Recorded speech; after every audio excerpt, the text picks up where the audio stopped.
कि heart attack, heart failure और cardiac arrest, इन तीनों में क्या डिफरेंस है, ये बता दो। चलो फिर आसान भाषा में बताना। बिल्कुल आसान भाषा में बता देता हूँ।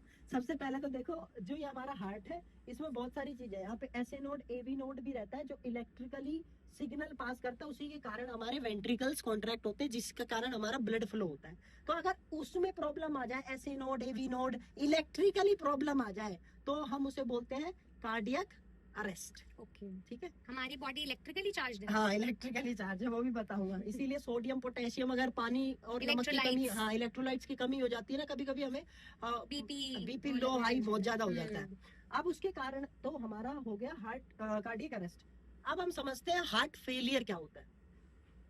तो मैंने लास्ट वीडियो में आपको हार्ट अटैक बताया था, जैसे कि हमारी जो ये कोरोनरी आर्टरी, कैरोटिड रहती है जो ब्रेन को सप्लाई करती है। हाँ, तो ये कोरोनरी आर्टरी जो रहती है, अगर इसमें क्लोट हो गया और मान लो हार्ट अटैक वाली सिचुएशन बन गई और हार्ट अटैक आ गया और हम पेशेंट को ले गए डॉक्टर के पास में, हमने ठीक कर दिया उसको, क्योंकि यहाँ पे हमने स्टंट वगैरह डाल के उसको चौड़ा कर दिया और ब्लड फ्लो पास हो गया। ठीक है, लेकिन उसमें कुछ ना कुछ तो हमारी मसल्स डैमेज हुई होंगी। राइट। तो जैसे ये 100% मसल है, तो इनमें से कुछ कुछ मसल से ये जो डैमेज हो गई उसका रिकवर होना इम्पॉसिबल हो जाता है कभी कभार, क्योंकि एक सर्टेन पीरियड ऑफ टाइम तक तो हम उसको रिकवर कर सकते हैं, और हम लेट हो गए अगर हॉस्पिटल जाने में तो वो रिकवर नहीं हो पाती। जिसके कारण क्या होता है कि हमारा, जैसे कि ये लेफ्ट वेंट्रिकल है, इसी से हमारी पूरी बॉडी में ब्लड जाता है। अच्छा। अब इसका जो मान लो 100% इसमें ब्लड है, तो 65 to 75% ही ब्लड हमारी बॉडी में जाता है एक हेल्दी ह्यूमन का।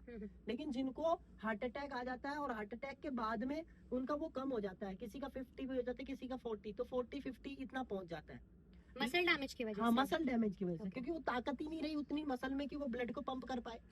तो अब कभी कभी किसी किसी पेशेंट में क्या हो जाता है कि मसल बहुत ज्यादा डैमेज हो जाती है, तो 25% तक भी पहुंच जाता है।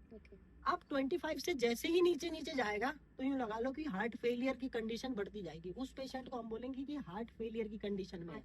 कभी भी हार्ट फेल हो सकता है, ब्लड पंप करने में फेल हो गया, वो कभी भी बेहोश होकर कभी भी फेंट हो सकता है, यूं लगा लो कभी वो बिल्कुल ही वल्नरेबल है सिचुएशन में। ठीक है। तो अगर उसका मान लो कि जो हार्ट फेलियर की सिचुएशन में क्या है कि ये 25% से नीचे नीचे जैसे ब्लड फ्लो जाने लगे, यानी कि जो पंप करेगा वो 25% ही निकलेगा। हमारा और आपका कितना निकल रहा है? 75%। उसका 25%, उससे भी कम किसी का 20 में भी 15 में भी लोग सरवाइव करते हैं, लेकिन उनकी कभी भी जान जा सकती है। ये कह सकते हैं। ठीक है। तो हार्ट फेलियर का मतलब है जब पंपिंग प्रॉब्लम है।